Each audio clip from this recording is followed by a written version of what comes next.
자, 고린도전서 8장에 나오는 우상에 바친 제물에 대한 바울의 가르침을 강론하도록 하겠습니다.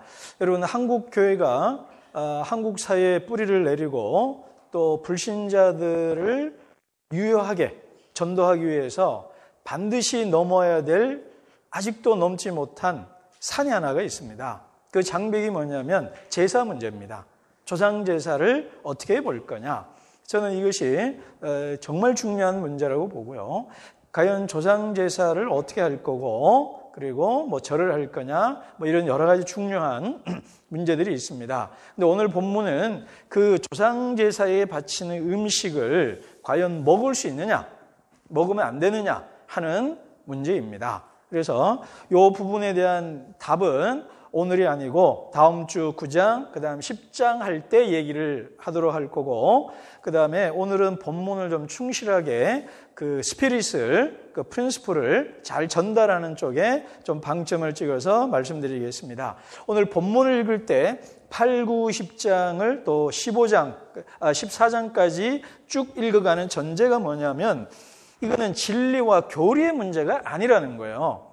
다시 말하면 정통과 이단의 문제가 아니라는 겁니다. 그러니까 이것을 잘못한다고 해서 이단이 되거나 소위 뭐 지옥에 간다든가 복음을 잘못 왜곡한다든가 하는 그런 사안이 아니라는 겁니다. 갈라디아서 1장에서 사도 바울이 바울 복음의 적대자라고 그럽니다. 그들을 향하여서 저주를 퍼붓잖아요. 그러니까 이 사안은 바울이 갈라디아서 율법 그대로 갖고 오면 저주를 해야 될 만한 사안은 아니다라는 겁니다. 그럼 뭐냐? 바로 건덕. 이 건덕이라면 덕을 세운다라는 한자입니다. 그래서 덕을 세우는, 그리고 윤리와 관계, 배려의 문제라는 것입니다. 실천의 문제라는 거예요. 그래서 칼빈이 말한 아디아포라라는 라틴어가 있어요. 아디아포라. 그러니까 별로 중요하지 않은 것, 중요하지만 서로 양보할 수 있는. 그래서 공자가 말하는 화이부동 또는 구동존이 같은 것을 추구하고 존이 다른 것은 좀 유보해두자. 그죠? 화이부동이라는 그런 스피릿의 차원에서 진리를 가지고 서로 실천에 의해서 좀 관점이 다른 부분이 있고 그 관점 다른 것을 어떻게 조정하고 조화를 이루어 갈 거냐의 문제라는 겁니다. 자, 그런 다음에 이 구조를 좀 보면요. 8, 9, 10장이 조금 구조가 복잡하면서도 쉽습니다. 쉽게 말하면 샌드위치 구조입니다. 8장은 우상에게 바친 제물 음식, 그 다음에 9장은 바울의 사례비 문제, 그 다음에 10장은 다시 우상 제물에 바친 얘기가 나옵니다. 이걸 샌드위치 구조라고 그래요. 그래서 위와 아래가 빵이고 중간에 패드가 있는 거죠. 그렇게 본다면 9장이 더 중요합니다. 9장이. 그래서 위와 아래 사이에 끼어 있는 것이 중요합니다. 그런데 8, 9, 10장을 다시 읽어보면 구조로는 9장이 중요하지만 흐름으로 보면 결국은 9장은 8장과 10장을 증명하기 위한 예증으로 사례, example, 샘플로서 바울의 사례를 제시하는 거예요. 사례를 제시하는 경우입니다. 그렇기 때문에 저는 8장과 10장이 중요하고 9장은 80장을 뒷받침해주는, 보강해주는 예로 제시되고 있다라는 겁니다. 그리고 또 어려움이 뭐냐면 8장에 말한 것과 10장에 말한 것이 좀 안 맞아요. 모순이 있어요. 이게 복잡한 문제인데 그건 10장 얘기하고요. 어찌됐든 우상에게 조상제사, 그러니까 타 종교의 신전에서 바친 제물을, 고기를 그 신전에서 먹는 것이 가하냐 불가하냐 논쟁입니다. 다시 정리합니다. 우리 그냥 먹는 게 아니고요. 어디서 먹냐면 타 종교, 고린도시에 있는 신전, 제우스 신전이나 포세이돈 신전에 가서 거기서 제물을 바친 그 음식을 그 뜰에서 먹어도 되느냐의 문제입니다. 이 부분은. 그 얘기를 하면서 갑자기 바울이 뜬금없이 사례비 얘기를 해요. 그래서 요거는 다음 주에 얘기하겠습니다. 요런 맥락이다. 근데 요 맥락 전체를 꿰고 가는 키워드가 바로 십자가와 한몸된 교회입니다. 이거는 지난주 1장 10절부터 2장 5절까지 강론하면서 말씀드렸습니다. 사도 바울의 핵심이 뭐예요? 자, 내가 너희들을 위해서 침례 세례 줬냐? 아니다. 예수님이 하셨다. 그런 다음에 너희 안에 분쟁과 분열과 다툼이 있다고 들었다. 그리고 그 분쟁과 분열이 교회의 한몸됨을 깨뜨리고 있다. 그런데 이 한몸된 교회를 유지하는 방법이 뭐냐면 십자가다. 그 얘기를 했습니다. 오늘 요 본문도 뭐냐면 지난주 얘기했던 걸 그대로 다시 설명한다면 십자가를 뭐라고 그랬습니까? 자, 타인을 위한 자기 희생적 사랑이라고 그랬어요. 자, 이 타인을 다른 단어로 바꿔보면 돼요. 요즘 자꾸 타자를 제가 타자라고 그랬는데 이 타자를 로마서적 어법으로 말하면 죄인이라고 놓으면 돼요. 죄인을 위해서 하나님께서 예수님께서 자기를 희생하신 사랑이 십자가다 이 말입니다. 이해가 되죠? 타인. 근데 또 죄인인데 요즘 현대인은 뭐냐면 불의한 타인입니다. 불의한 타자. 악한 타인. 죄인된 타인입니다.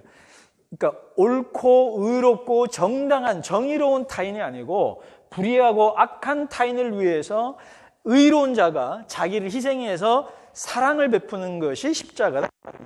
이것이 오늘 이 부분에서 그대로 드러난다 이 말이에요. 이 십자가의 스피릿이 그것이 봐요. 십자가에 의해서 형성된 것이 뭐냐면 커뮤니티 공동체입니다. 하나님 나라 공동체예요. 하나님 나라의 새로운 질서고 그 새로운 질서는 전복적이고 가치 전도적이고 세상의 가치 질서 역전, 반전, 뒤집어졌다 이 말이에요. 그러면 교회는 뭐냐면 십자가의 정신에 의해서 재조직되고 재구성된 공동체이기 때문에 십자가의 정신으로 가야 된다 이 말이에요. 그래서 교회 안에 생긴 이런 여러 가지 진리와 교리가 아닌 덕과 윤리와 실천과 관계의 문제에 있어서 진리가 아니기 때문에 이 진리 문제가 아니기 때문에 십자가의 자기 희생적 사랑으로 타인을 배려하고 덕을 세우는 방향으로 가라 이 말이에요. 그러면서 여기서 제가 건덕이라고 그랬고 오늘 바울이 8장 1절에서 사랑은 덕을 세운다고 그랬잖아요. 덕. 자, 덕이라고 그랬을 때 이 덕은 오이코도메라는 그 헬라어인데 이게 이코노미라는 현재 영어로 온 거예요. 그 다음 경륜으로 오는데 이것은 집을 짓다는 뜻입니다. 집. 그러니까 문자적으로 번역한다면 지식은 사람을 교만하고 사랑은 집을 세웁니다. 이 말이에요. 그럼 여기서 집이 뭡니까? 다시 교회가 되는 거죠. 이게 되나요? 그러니까 참된 교회는 지식이 아닌 사랑으로 교회가 세워진다 이 말이에요. 그 사랑이 뭐냐 이 말이에요. 십자가의 사랑이죠. 타인을 위해서, 불의한 타인, 오늘 본문에서는 연약한 타인을 위해서, 아직 신앙과 믿음이 약한 타인을 위해서 신앙이 강한 자가 자기를 희생해라 이 말이에요. 다시 말하면 내가 지금 신평제 갔다 온 눈에 들어. 신평제가 죄인이잖아요. 예수님이 있어요. 누가 희생했습니까? 신평제가 희생해서 예수님을 닮았어요. 예수님이 자기를 희생해서 신평제를 구원했어요. 그죠? 바로 그 스피릿을, 그 원리를 바울이 여기에 적용하는 거예요. 교회는 믿음이 연약한 자를 위해서 강한 자가 자기를 희생해서 섬겨라. 그래야 교회가 한 몸이 되고 집을 세운다. 그런데도 강한 자가 자기 지식을 주장하면 결국은 건덕이 아니라 집을 파셔야 하는 깨뜨림이 생겨난다. 이것이 10장을 계속 밀고 가는 중요한 스피릿입니다. 이것이 오늘 우리가 넘어갔지만 7장에 나오는 결혼과 음란의 문제라든가 그 다음 6장에 가면은 교회 안에 분쟁이 있을 때 법정 소송하는 문제라든가 이런 모든 사안을 이슈를 관통하는 키워드가 십자가와 하나된 교회입니다. 자, 그러면 이것이 어떻게 적용되는가를 제가 보겠습니다. 그래서 오늘은 이 중요한 문제를 끄집어내가지고 다루겠습니다. 그러니까 본문을 따라가지 않고요. 오늘 논쟁은 세 가지 논쟁이 있어요. 경제적 차원이 있고요. 종교적 차원이 있고 지성적 차원이 있습니다. 그래서 먼저 경제적 문제부터 본다면 자, 오늘 요즘은 이런 말 하면 꼰대라고 그러죠. 제가 초등학교, 중학교 때는 1년에 고기를 추석 때 한번 먹고 그죠? 그 다음에 설날에 한번 먹었습니다. 그러다가 대학교 다닐 때요, 삼겹살 구워 먹으면 몸보신 난다고 그랬습니다, 저는. 제가 일반적인지 모르는데 약간 가난한 축에 들지 않을까 싶은데, 그러니까 삼겹살 구워 먹으면요, 제가 이상하게 삼겹살 구워 먹으면 꼭 화장실을 가더라고요. 나중에 알고 보니까 이게 안 먹던 사람이 먹으니까 화장실 가는 거예요. 그러던 문제였다 이 말이에요. 자, 그게 불과 20년? 30년 전이란 말이에요, 우리 사회에. 그렇다면 시간을 거슬러서 언제까지 올라가냐? 지금으로부터 1900년 또는 2000년 전으로 올라가 보자 이 말이에요. 그 고린도라는 도시에서 육류를 먹을 수 있는 사람이 누굴까요? 그렇지. 본문에서 말한 강한 자라고 하는 사람들, 다시 말하면 가진 자들이죠. 가진 자들이 고기를 먹을 수가 있는 거예요. 그래서 아까 제가 배경 설명에서 짧게 얘기를 했지만 오늘 본문의 상황 설정은 그냥 제사 음식이 아니고요. 고린도에서 신전에서 제사를 하고 제사 음식을 그 자리에서 먹는 것을 말을 합니다. 이것이 또 나중에 연결되는 게 뭐냐면 그냥 사람들이 잔치를 하잖아요. 생일잔치나 뭐 이런 거 할 때 어디서 하냐면 신전에서 해요. 신전에서. 그래서 신전은 이 시간에 우리처럼 예배당만 있는 곳이 아니고 신전에 뜰이 몇 개가 있어요. 그래서 연회 파티를 할 수 있는 곳이. 그러면 미리 대여를 하면은 그러면 여기 신전에서 도축을 해서 제사 음식을 하고 그 제사장이 이제 축사를 하고 잡고 나온다 이 말이에요. 그러니까 우상에게 바친 제물이다 이 말이에요. 그거를 신전뜰에 있는 데서 먹는 사람, 그 사람들은 사교 클럽에 가입되어 있는 사람이다 이 말이에요. 그죠? 요번에 끝난 부부의 세계에 나오고 여우에 가입된 사람만 들어가잖아요. 그러니까 그 네트워크에 가입이 돼 있는 사람만이 신전에 가서 연회에 나오는 제사 음식 고기를 먹을 수 있습니다. 그렇기 때문에 믿음이 여기서 나온 강한 자라고 하는 사람은 가진 자고 부자들입니다. 상류층들입니다. 일부 상류층. 그리고 약한 자는 누구 계십니까? 못 먹는 사람이죠. 고기를 1년에 한 번 먹을까 말까 한 사람들. 그래서 고대 문헌들을 찾아보면 예를 들면 우리 예전에도 그랬지만요. 마을에서 잔치를 하거나 하듯이 하면은 집집마다 고기를 좀 나눠주잖아요. 그런 것처럼 고대 고린도에도 그랬듯이 로마 제국에서 그러니까 국가나 도시나에서 공공기관에서 큰 행사를 하고 나면 그 고기를 시민들에게 나누어 줍니다. 그럴 때야 겨우 맛볼 수 있는 사람들이 약한 자라는 거예요. 그러니까 이런 사회 경제적 계급의 갈등도 이 사안에 개입이 되어 있다 이 말이에요. 개입이. 그렇기 때문에 바울이 지금 말하는 건 뭐냐면 강한 자가 아니라 약한 자를 배려하라 이 말이에요. 약한 자를. 그래서 사도 바울이 13절이죠. 마지막에 보면 그가 걸려 넘어지지 않게 하기 위해서 나는 평생 고기를 먹지 않겠습니다. 그래요. 여기서 고기와 처음 맞을 때 고기는 용어가 다릅니다. 첫 번째 고기는 우상에게 바친 제물이라는 고기고 두 번째 고기는 그냥 고기를 말해요. 미트. 그러니까 내가 약한 자, 가난한 자, 없이 사는 자의 아픔을 이해하고 그들을 배려하기 위해서 나는 이방 신전에서 바친 제사 음식을 안 먹는 정도가 아니라 평생 비건으로 살겠다 이 말이에요. 이 각오가 뭐냐면 바로 약한 자를 배려하는 거예요. 이것이 무슨 원리가 작동이 돼요? 십자가의 정신과 한몸된 교회, 덕을 세우고 칩을 세우기 위한 바울의 열망입니다. 그래서 사도 바울의 모든 서신서를 일관되게 읽을 수 있는 교도가 이거예요. 로마서도 이것이고 갈라디아서 모든 서신은 바로 십자가와 교회론. 이것이 뭐로 오냐면 제자도로 오는 거예요. 디사이플십으로. 자, 그래서 제가 요거는 그러니까 이 자체가 제자이기 때문에 제가 말하지 않았습니다. 이게 3번으로 넣을 수 있는 거예요. 자, 요 부분이고요. 자, 그다음. 자, 바울이 이러고 그다음 종교적인 문제라고 그랬습니다. 이 종교적 문제라는 거는 제가 앞에서 이미 많이 말을 했는데 우리 레위기나 이런 거 보면요. 항상 고기는 누가 도축을 해요? 제사장들이 합니다. 그러니까 오늘날로 말하면 제사장들이 종교적인 목회자도 있고요. 또 하나 수의사 역할을 합니다. 그다음 또 하나 이게 공중보건이라고 그럴까요? 이 사람이 피부병 나았는지 안 나았는지 확인하고 들여보내는, 그러니까 질병보험관리처럼 이번에 이제 코로나 이제 검사하고 당신 음성 양성 판정하듯이 고대의 제사장들은 바로 그런 역할을 합니다.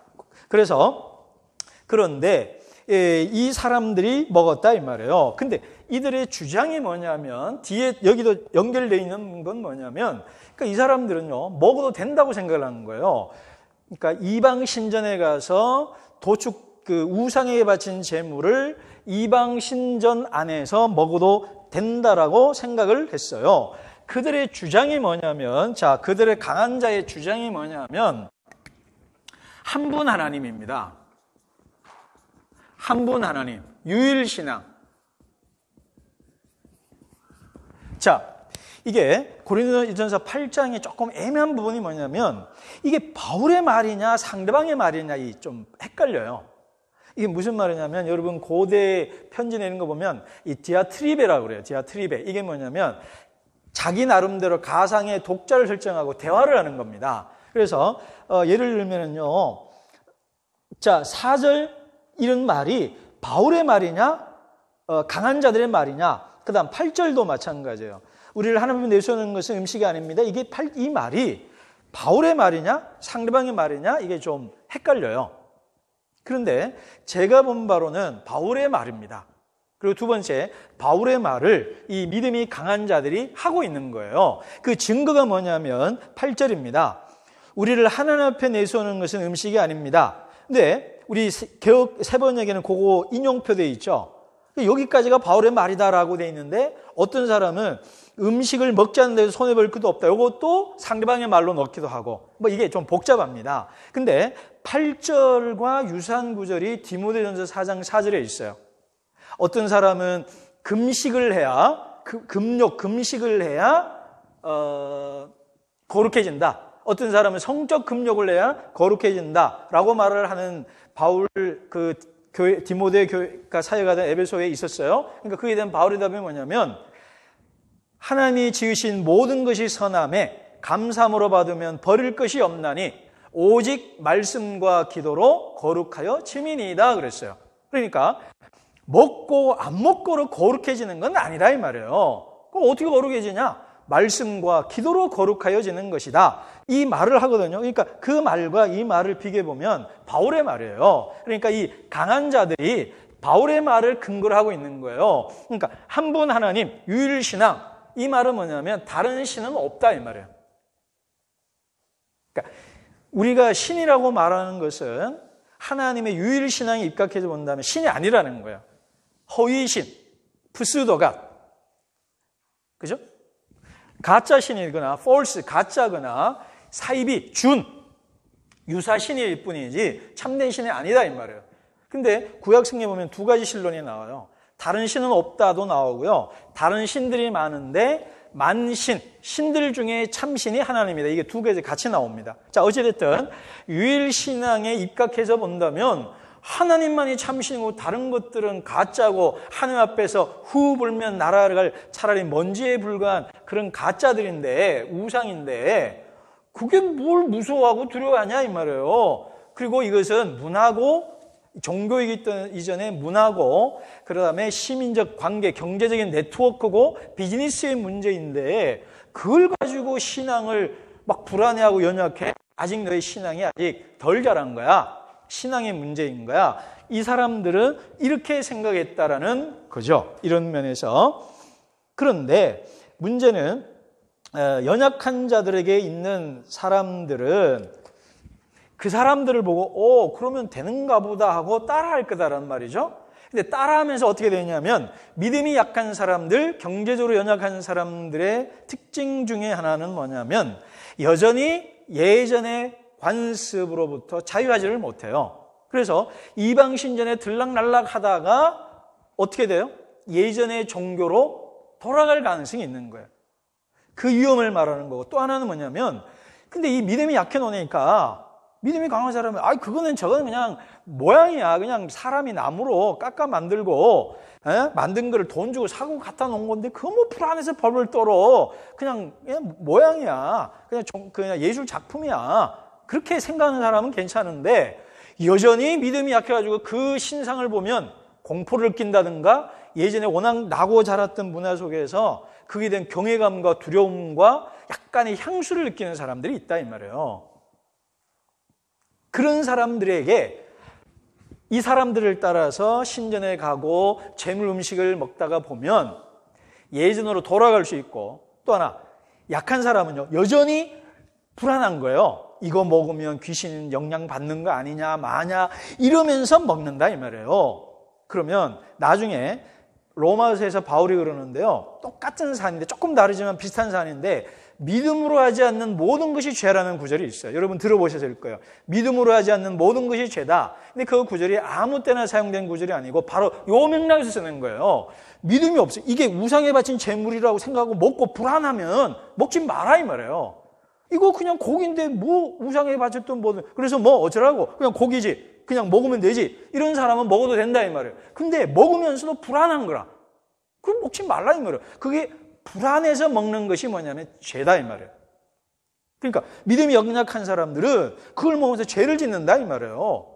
괜히 무섭잖아요. 불안하잖아. 내가 하나님께 벌 받는 거 아닌가, 하나님께 죄 짓는 거 아닌가. 그렇기 때문에 그런 차원에서 너희들이 먹지 마라 이렇게 되는 겁니다. 그래서 이 부분에는요 10장에 가면 바울이 다른 논리로 반박을 해요.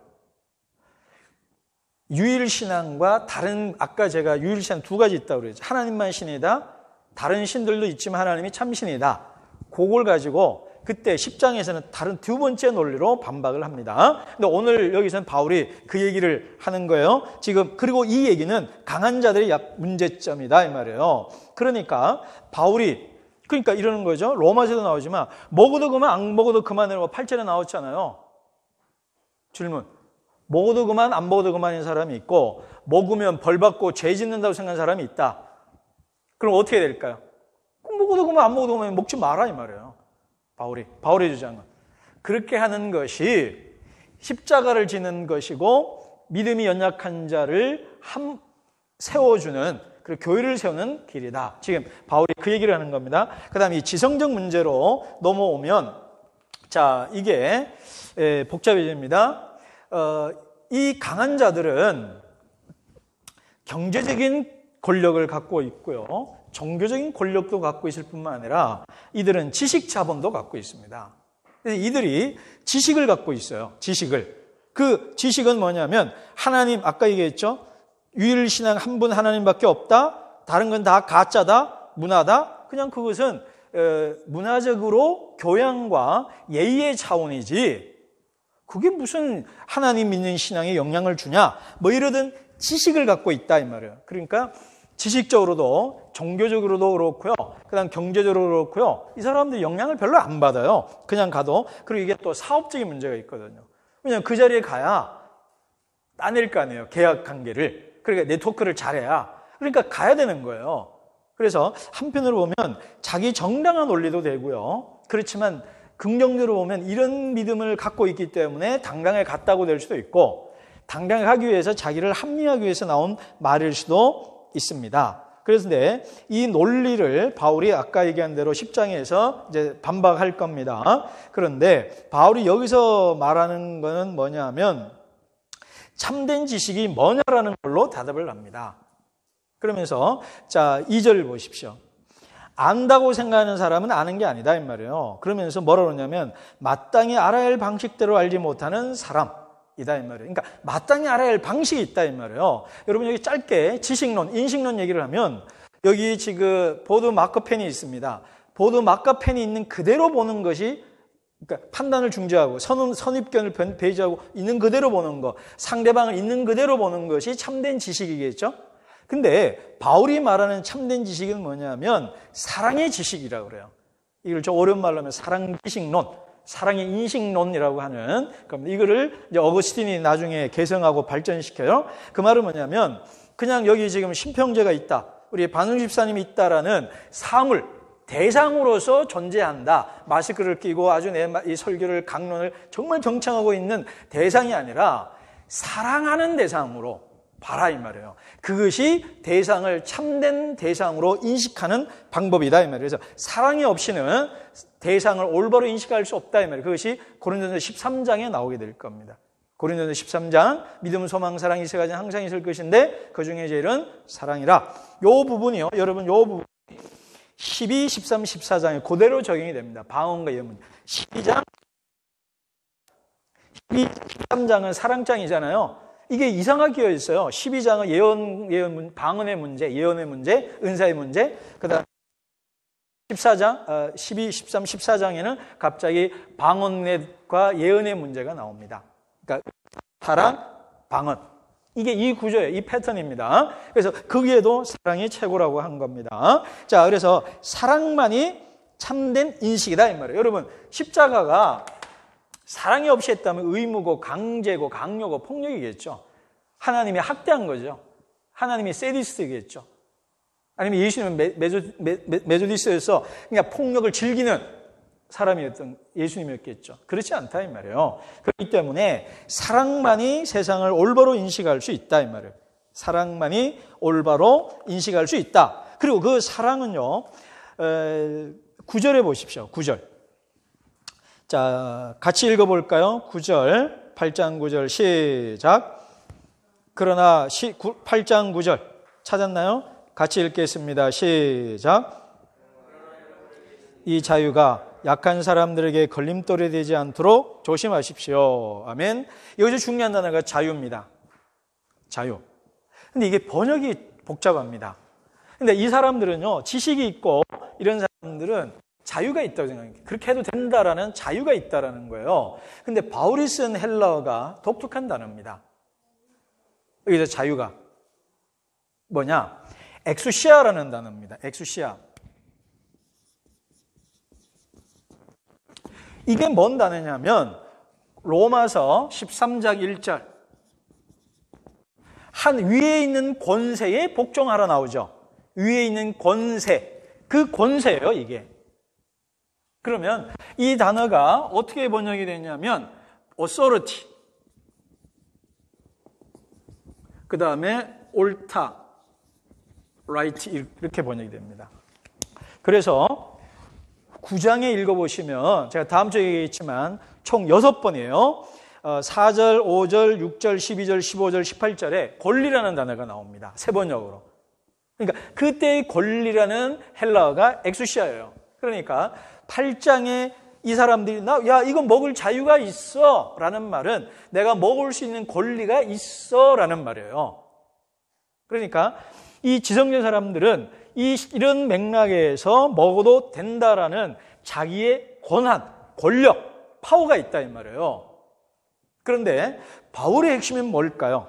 바울의 핵심은 우리 빌립보서 2장으로 가면 하나님의 아들로서 권력과 권위가 있음에도 불구하고 하나님의 아들됨, 하나님과 동등됨을 취하지 아니하시고 자기를 비어 종의 형체를 입으사 그랬다 이 말이에요. 그러니까 그런 다음에 그 십자가가 나오죠. 무슨 말입니까? 십자가는 뭐예요? 하나님과 동등될 수 있는 자유와 권리의 자기 포기 선언이에요. 자, 다시 말합니다. 십자가는 권리에 대한 자기 포기 선언입니다. 하나님의 아들됨의 권리를 자기 스스로 포기했다 이 말이에요. 내버려뒀다 이 말이에요. 희생했다 이 말이에요. 그렇다면 그게 이제 바울이 9장에서 얘기할 겁니다. 받을 권리가 있지만 그 권리를 포기하겠다. 그게 9장인 거예요. 그래서 지금 바울의 얘기는 뭐냐면 너희들이 먹을 수 있는 권리가 있다고 말하지만 자유가 있다고 말하지만 그것은 세상적 인간적 권리다 이 말이에요. 예수님의 권리는 자기 권리를 포기하는 권리고 그로 인하여서 인간을 구원했고 그렇게 할 때 교회가 교회로 세워질 수 있다 이 말입니다. 근데 여기 놀라운 거는요. 바울이 자기를 강한 자에 위치시킬까요? 약한 자에 위치시킬까요? 강한 자로 위치시킵니다. 우리라고 그러잖아요. 우리 강한 자가. 그죠? 우리 모두가 지식이 있는 줄 알고 있습니다. 그러니까 너희들 지식이 있고 나도 지식이 있다. 그 너희들 지식에 내가 동의한다 이 말이에요. 내가 가르친 거니까. 그렇게 말을 하면서도 바울이 얘기한 게 뭐냐면 내 권리 주장하는 곳이 아니라 섬김을 주장해야 된다 이 말입니다. 이것이 예수님께로 가면은 그죠? 십자가 얘기한 게 뭐예요? 십자가는 뭐냐? 높아지는 것이 아니라 낮아지는 거고 섬김을 받으려는 것이 아니고 섬기는 것이고 자기의 종이 되는 것이다. 첫째가 되는 것이 아니라 말자가 되는 것이고 으뜸이 되는 것이 아니라 꼴찌가 되는 것이다. 그래서 서로 종이 되어서 서로 섬기려는 것이 참된 십자가에 도달하고 마가복음에서 제가 몇 번을 얘기했잖아요. 예수님이 몇 번을 강조하셨잖아요. 바로 그 원리가 바울에게 그대로 넘어와서 십자가의 정신이 뭐냐면 권리에 자기 포기 선언이고 타인을 위해서 믿음이 연약한 자를 위해서 자기를 희생해서 먹어도 그만 안 먹어도 그만 먹지 말라 이 말이에요. 절제하라 이 말이에요. 포기하라 말이에요. 그 권리를 그렇게 함으로써 덕을 세우고 한몸된 교회를 이루고 십자가의 정신을 너의 삶 속에 적용해 나갈 수 있다라는 것입니다. 자, 정리하겠습니다. 여러분 제3식 먹어야 되느냐? 문자적으로 말하면 먹지 말라가 됩니다. 제가 10장에서 얘기했지만 엄청난 반전과 혁명적인 위험한 제가 주장을 그때 할 거고요. 일단 지금 중요한 건 뭐냐면 바로 바울의 이런 스피릿, 성경을 그리고 예수님을 십자가를 해석하는 그 정신과 그 십자가의 정신을 어떤 산이 생겼을 때 적응해 나가는 이 해석하는 방식을 우리가 주목하라는 것입니다. 그래서 제가 우리 교회에서 우리 토론하고 의논할 때 이게 진리의 문제가 아닌 한 진리를 위해서 순교할 문제가 아니면 죽어도 옳다라고 주장하지 말아라. 그렇게 얘기하잖아요. 그러니까 상대방의 말. 그 교회가 요즘 많이 문제가 있는 게 뭡니까? 진리를 위해서 희생하고 헌신하기보다는 진리가 아닌 문제에 목숨을 걸잖아요. 예전에 어떤 목사님 말이 이제 제 말이 돼가지고 내 눈에 흙이 들어와도 이 문제는 안 돼 하는 사람은요, 진짜 흙이 들어가야 돼요.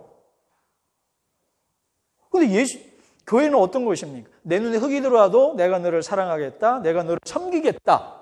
그것이 십자가의 정신 있는 교회지, 내가 십자가를 칼로 만들어가지고 내가 오르니까 너희들 다 틀렸어 라고 말하는 것은 잘못된 십자가가 없는 한몸됨을 깨뜨리는 공동체고, 내가 옳지만 내가 강한 자지만 믿음이 약한 자를 위해서 내가 한 발 물러서 주겠다 하는 것이 교회다움이고, 그리고 십자가가 있는 신자의 제자도라는 것입니다. 우리 사랑하는 우리 로고스 계시고 여러분의 삶 가운데, 그리고 저의 삶 가운데, 내 마음의 한가운데 우리 CC 사형리 브릿지 전도에 나온 것처럼 내 마음의 중심에 십자가가 있기를 바랍니다. 불의한 죄인된 나를 위해서 자기를 희생하시고 하나님의 아들의 권리를 포기하셨던 예수님의 사랑으로 저와 여러분이 구원을 받았습니다. 그 구원받은 우리가 살아가면서 십자가의 사랑으로 다른 사람을 사랑하고 다른 사람을 사랑함으로 우리 교회를, 또 여러분이 서 있는 공동체를 세워나가는 저 여러분이 되기를